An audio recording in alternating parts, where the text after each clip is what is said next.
सदाशिवसमारम्भाम् ज्ञानसम्बन्धाचार्यमध्यमाम् अस्मदाचार्यपर्यन्ताम् वन्दे गुरुपरम्पराम्.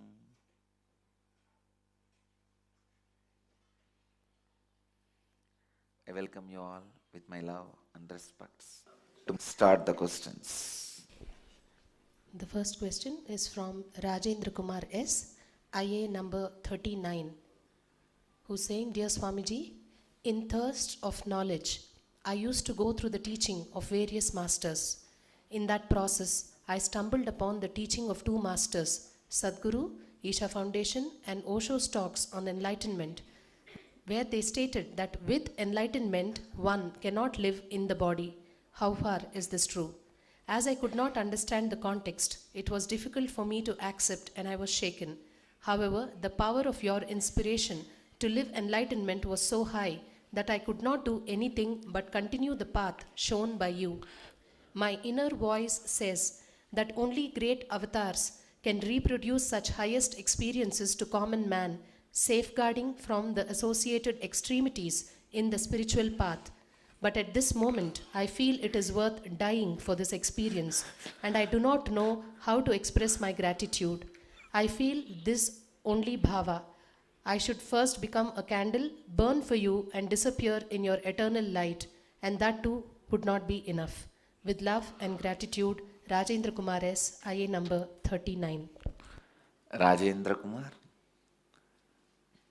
please understand, your question itself carries the answer. You say, at this moment I feel it is worth dying for this experience. That mood prepares your body and mind and protects you from all the extremities associated with enlightenment. Understand? Understand the question thoroughly. He says he has heard from two people, two masters, that enlightened one cannot live in the body. I do not want to comment about their words, what context they said and how you heard and all that. I don't want to comment on that. But I wanted you to understand one thing. The moment I created this feeling in you,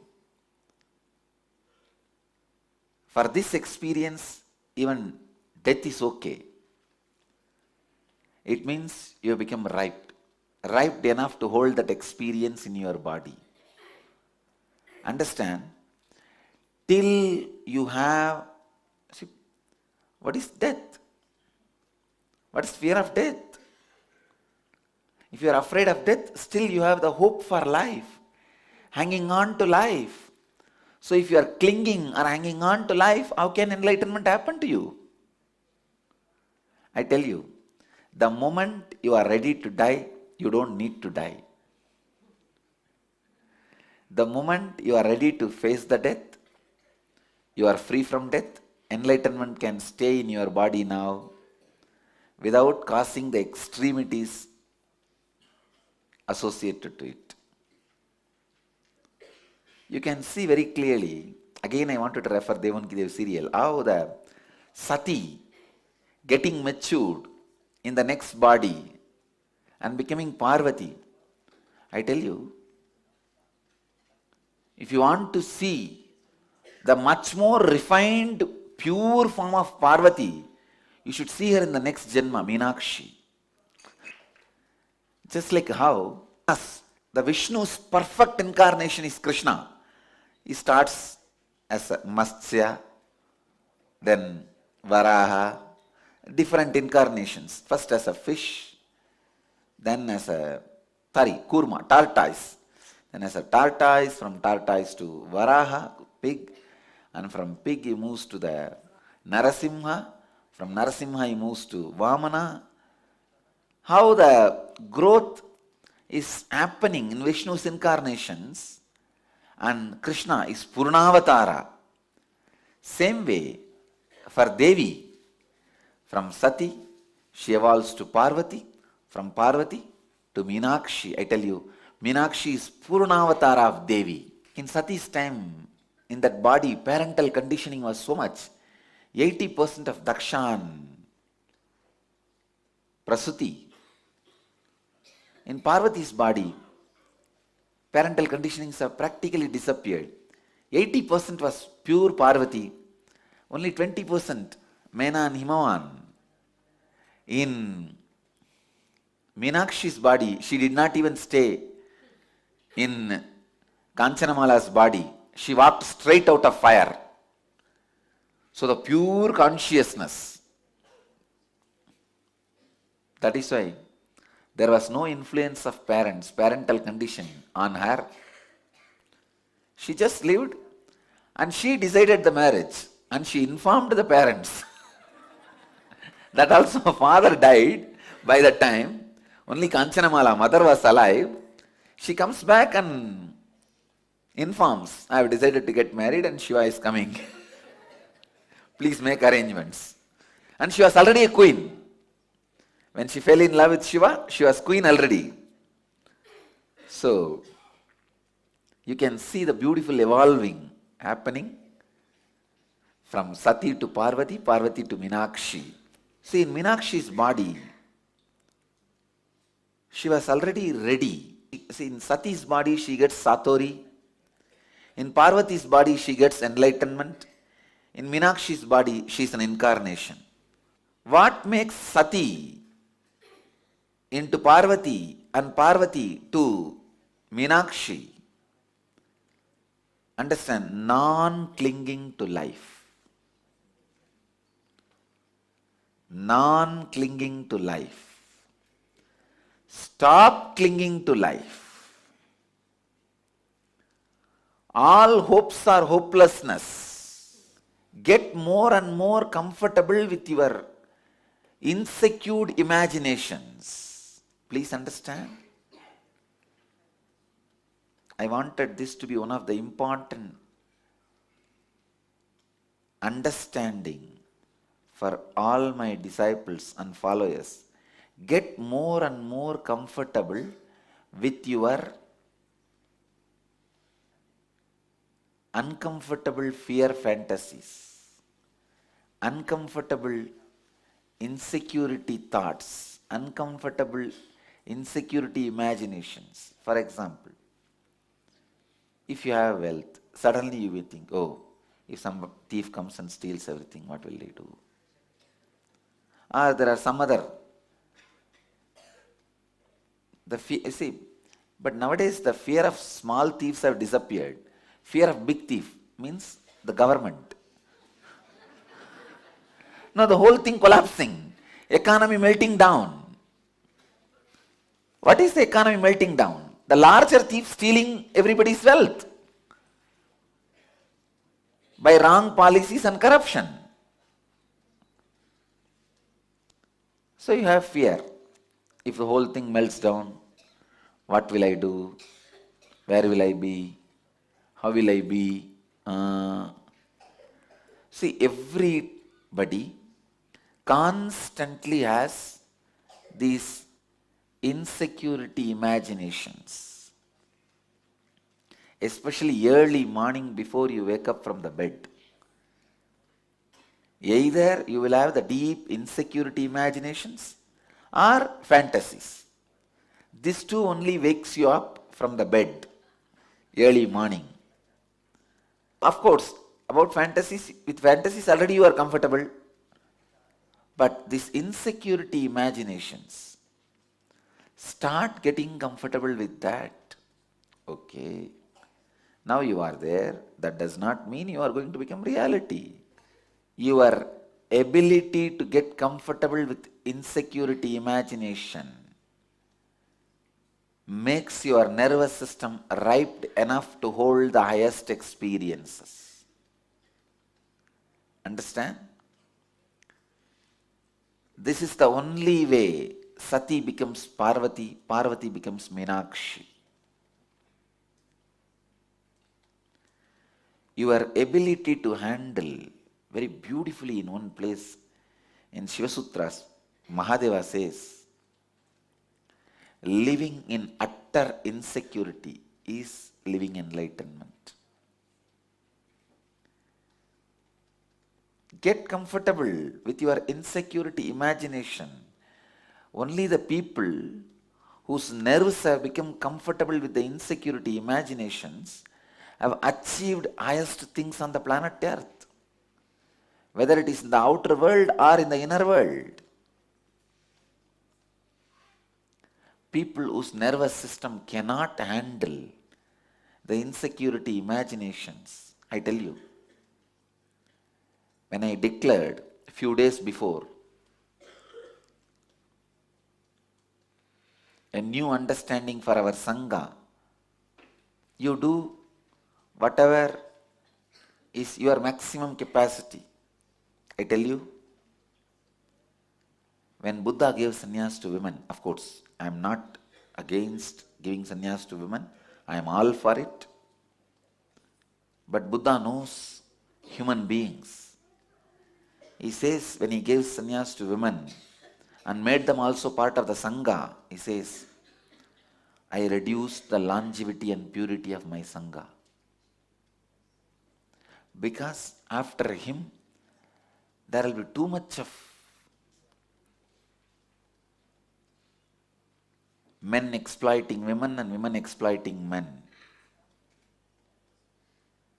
It's not that only men exploit women, women also exploit men.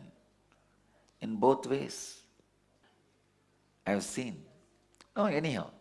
It's like different ways, not just the guru-disciple relationship. In so many ways, it's men and women exploiting each other. He knows as long as he's in the body, that won't happen. The moment he leaves the body, it is going to happen. He says he reduced the purity and longevity of the Sangha.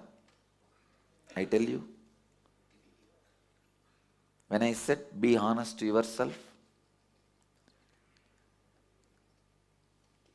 I felt exactly the same after I leave the body. Of course, as long as I am in the body, I will be going on inspiring you guys. And you will again and again, true to be your honest capability and true to your core, all that will continuously happen as long as I am in the body. After that, this law, this understanding, I know, is going to create people who are lazy, dull, dead, enemies to enlightenment. I don't know how people are going to handle those beings at that time. When I am in the body, we will handle. Still, I do not know how you guys are going to handle. Of course, none of you are going to be in the body. I am going to be living for quite a long time. I am saying, the next generation, maybe your third generation only is going to be the last generation I will be seeing. Then next generation, your fourth generation only is going to be my successors.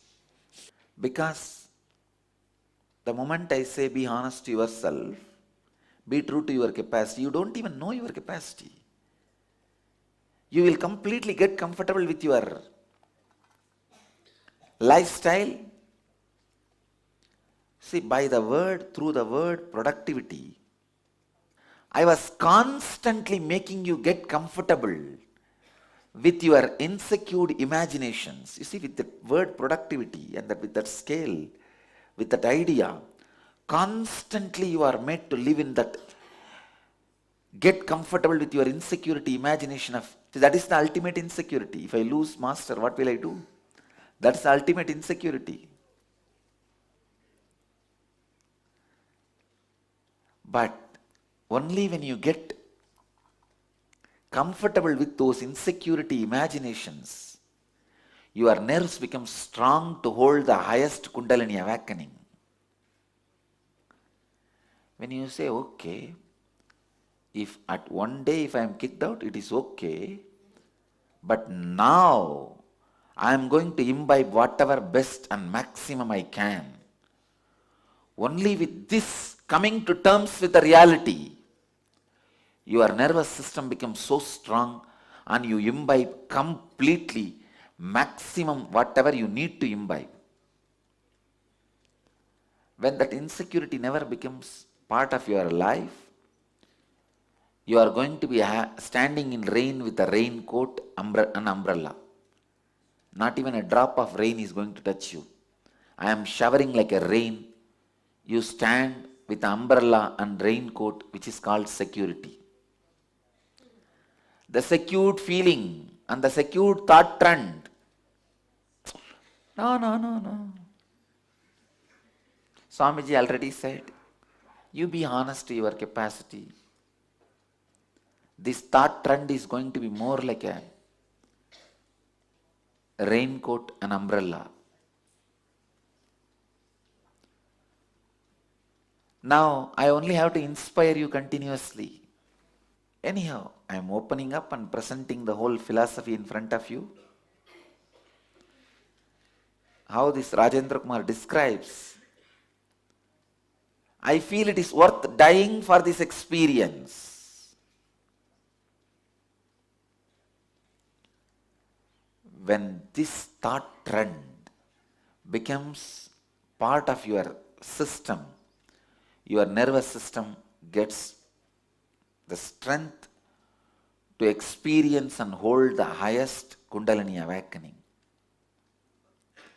Then your system becomes alive. I tell you, to prepare you for this level is the incarnation's job. That is my job. Nothing else. Rajendra Kumar is beautifully putting it. I should first become a candle and burn for you and disappear in your eternal light. That too would not be enough. I tell you, the moment I brought this attitude in you, my job as a great incarnation has happened. I have done to you. You are done with me. I am done with you now.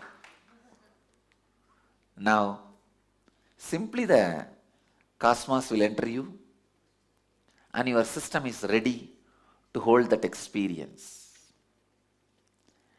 It is all about nothing but making you comfortable. You see, how comfortable you are with your greed-based fantasies. Same way you need to be comfortable with your fear-based imaginations. For example, that early morning, sometime when you have that greed-based fantasies, how comfortable you don't even want to get out of it. But somehow this foolish alarm rings only at that moment. How comfortable your whole nervous system is with that greed-based fantasies. To the same level, your nervous system should be comfortable and joyful, relaxed with your fear-based fantasies, fear-based insecurity thoughts. You say, oh, how can it be? You are saying nightmare and sweet dream should be same? Yes. Because both is from you. You are the source. Whether it is a sweet dream or nightmare, you are the source. You are the creator. My whole job is making your nervous system comfortable with your nightmare also, the same way your sweet dreams are comfortable. How you are comfortable with your sweet dreams, to that same way I should make you comfortable with your nightmares. Then my job is done. Then your body is ready for the highest Kundalini experience. Then I have completed the job of carving a yogic body and Vedic mind.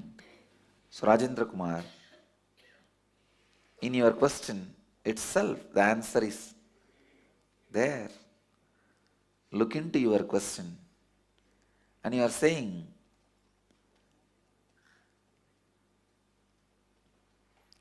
it was very difficult for me to accept their words, those two masters' words, and you are shaken. You are shaken.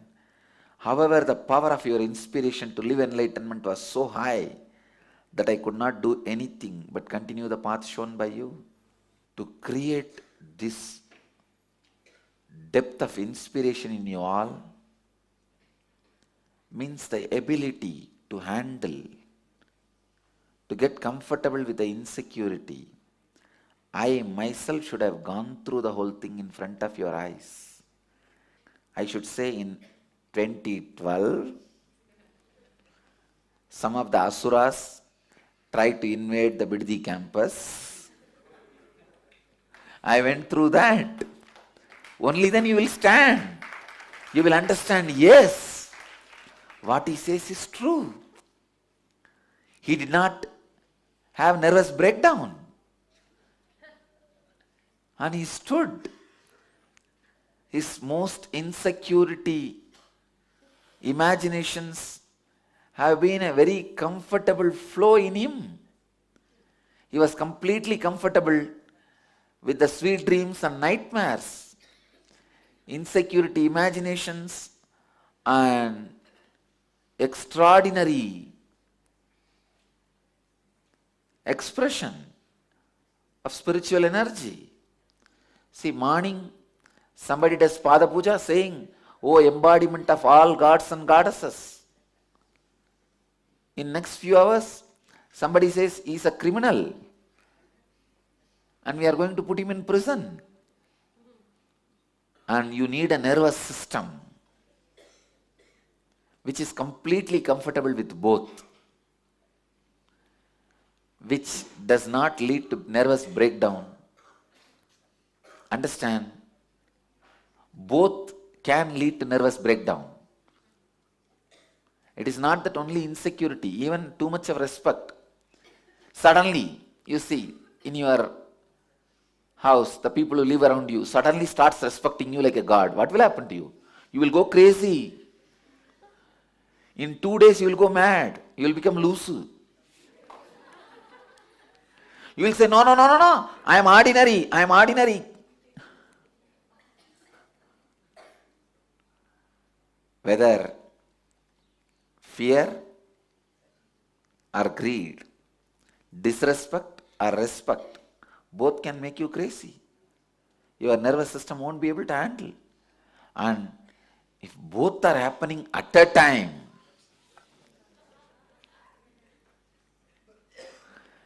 just today, one side the 15 international media has published about our diabetes kriya.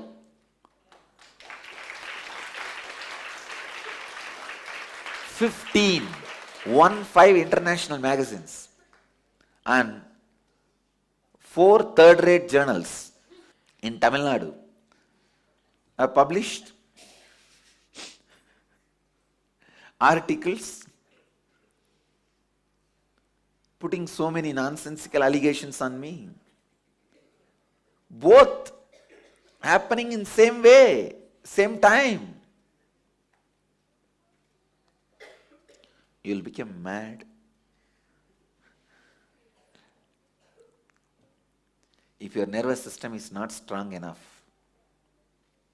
I tell you,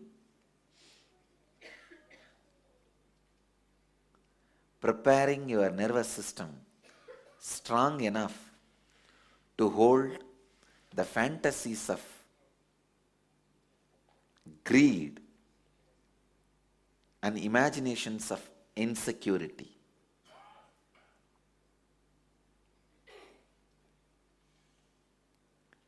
Early morning, if you are lying and imagining some sweet dreams, if this person lives with me, if I am with that person and that kind of house and car and bungalow, money, how I will. Whether you are drooling or shaking,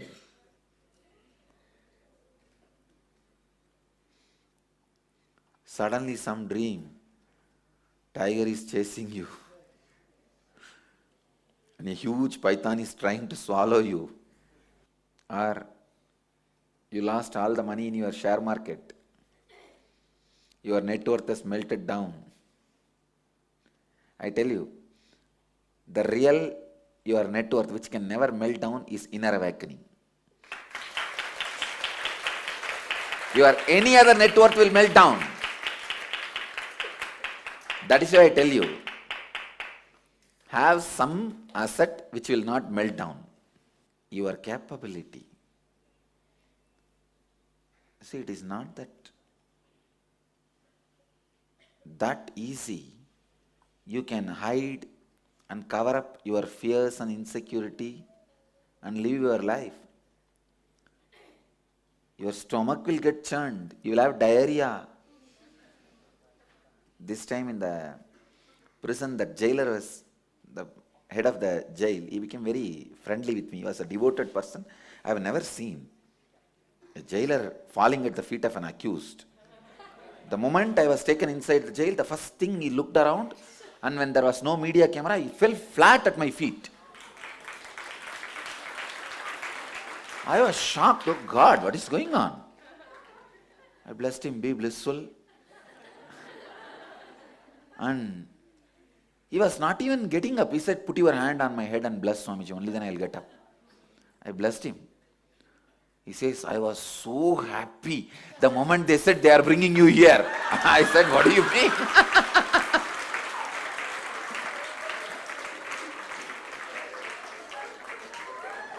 He was telling, you are my guest. I am going to take care of you. Come on. Then he told me, I read all your books.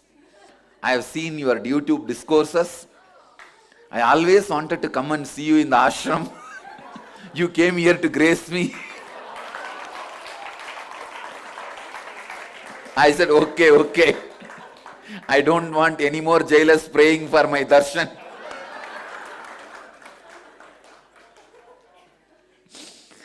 And he said, please accept my hospitality.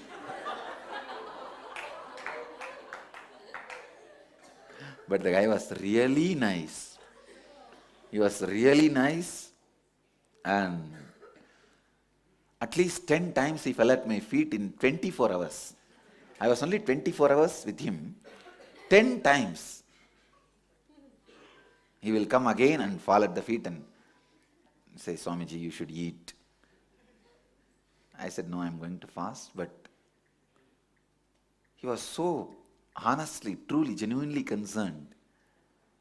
And I was talking to him very casually, just to know the mindset, how people behave when they come there, how the VIPs are treated, and how the ordinary prisoners are treated, and all that. He said, Swamiji, there is no such thing as VIP. The moment anybody comes in, we know first thing, in half an hour he will go to bathroom 10 times. Means the whole nervous system is shaken. The insecurity. I was sitting and talking to him, and then slowly I asked him, do you see any insecurity in me? He laughed. He said, what is this, Swamiji? You are making fun of me.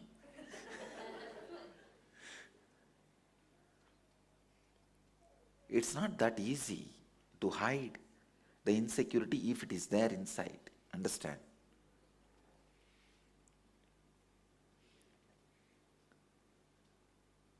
Some of the media, they questioned me in a press meet.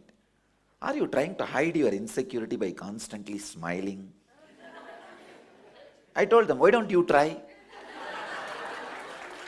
Why don't you try? Try to hide your insecurity by constantly smiling. Let me see how much you are successful.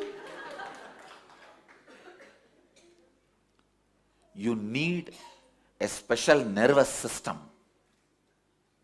through which the current of insecurity and the current of future possibility both can flow I tell you, when you are always in the peak, means the future, this side is also possible and that side is also possible. Only then you are alive. I tell you, somebody may think I am a good guy, somebody may think I am a bad guy, but I can tell you about me, I am a living guy. I am alive.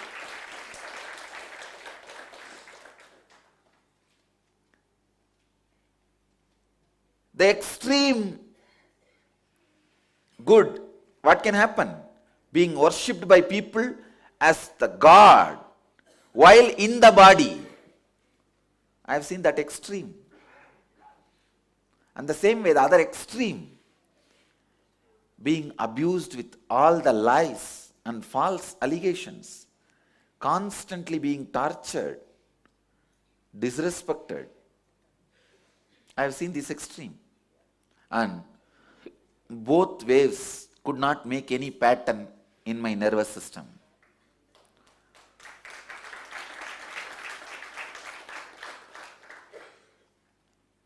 Birds don't leave footprints in the space. Same way, both does not leave any footprints in my nervous system.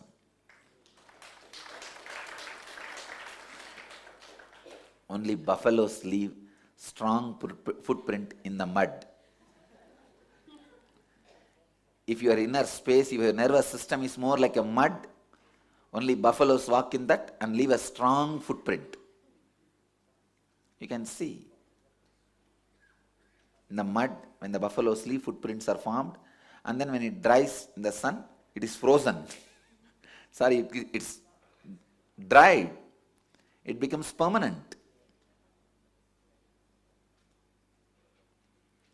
Mud is your weak nervous system. Buffalo is the experiences happening on you.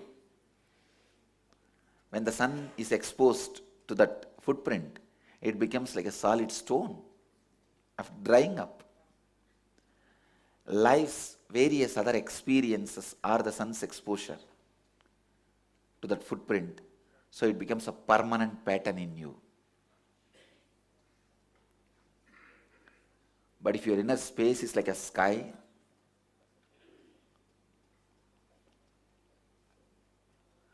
all the experiences of the extremities, either the experience of fear or the experience of greed, flows in you, flies in you like a bird. You can see the buffalo's footprint.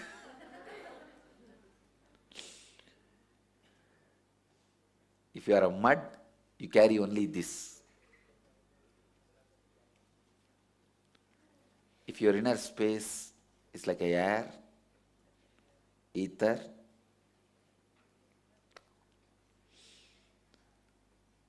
every experience is like a bird which does not leave any footprint.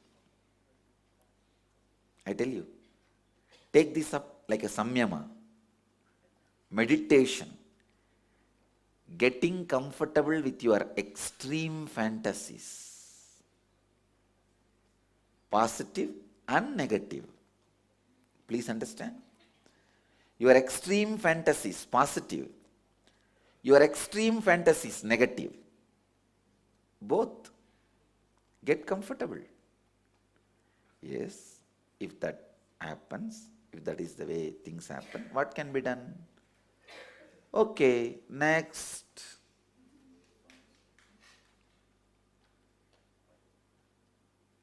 Next.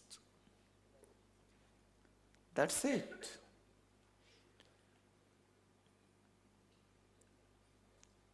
And I still remember the jailer asked me, Swamiji, you are not suffering. Why are you trying to fast? I said, fasting I am doing just to put it on record about my resistance. That what they are doing is illegal. The international media is watching. And the history is going to record. Not only I am arrested, how I responded to the arrest. Not only I was persecuted, how I responded to my persecution. So I need to put it on record. I need to create the right history.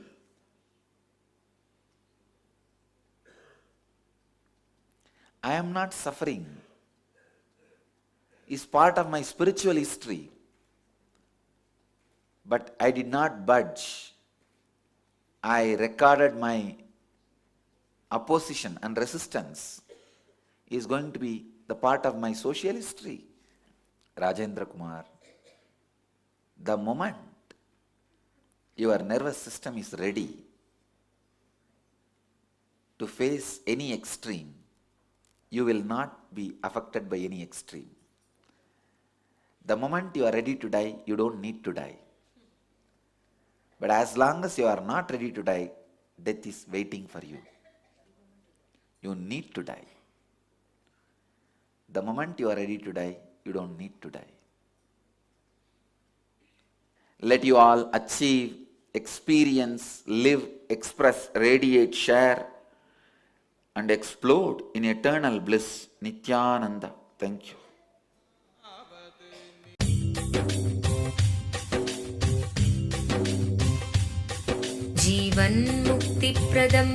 Paramahamsa Nityananda, a rare living incarnation, is named among the world's 100 most spiritually influential personalities today. Paramahamsa Nityananda has been placed alongside Dalai Lama, Nelson Mandela, Oprah Winfrey, Paulo Coelho and others by Mind, Body, Spirit, the world's top esoteric magazine from Watkins, London's oldest and largest bookstore. A yogi by birth, he has been expressing his power of enlightenment since birth.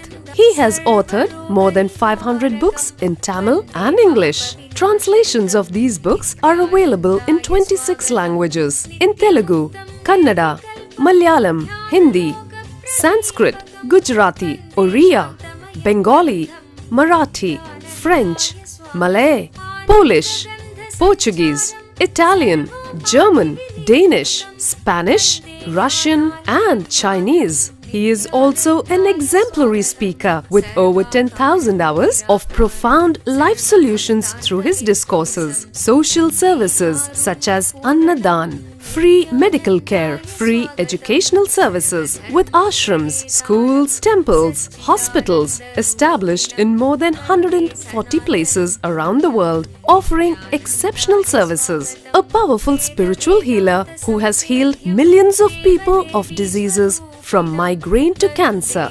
A Kriya Yogi who has formulated Kriyas for physical health and mental well-being, benefiting thousands. A living master who offers practical solutions for our everyday problems. He is the founder and spiritual head of Nityananda Dhyanapitham, a spiritual powerhouse who has revived the sacred Vedic tradition by establishing Vedic temples in places like Los Angeles, San Jose, Seattle, Toronto, Ohio, Oklahoma, Phoenix, St. Louis, Malaysia, Brazil, Paris, Guadeloupe, Dallas, New York, New Jersey, Atlanta, Calgary, Vancouver, Singapore, and places in India like Bengaluru, Hyderabad, Tiruvannamalai. A spiritual guru for 10 million followers, an incarnation who transmits the highest spiritual energy through initiation, a contemporary yogi who has revived the Vedic science of yoga worldwide through thousands of yoga centers, an adept in Ashtamahasiddhis, mystical yogic powers, who has effortlessly awakened the Kundalini of thousands and graced them with spiritual powers, a dynamic young guru who is an inspiration for thousands of youngsters, India's most watched spiritual guru online, a beacon of spiritual light who has triumphed over the forces of religious terrorism and political persecution. Paramahamsa Nityananda is an eternal Kalpataru, blessing the world with the boons of material abundance and spiritual enlightenment. He is the 293rd pontiff of the world's most ancient Hindu organization, Madurai Adinam. Nityanandaya swagatam, anandanubhavaswadam, sarvaroga nivarakam, vande papa vinashaktam. Nityanandaya swagatam, nityamuktam nirvikalpam, dhyana loka pradipakam, vande shantamayam bandham.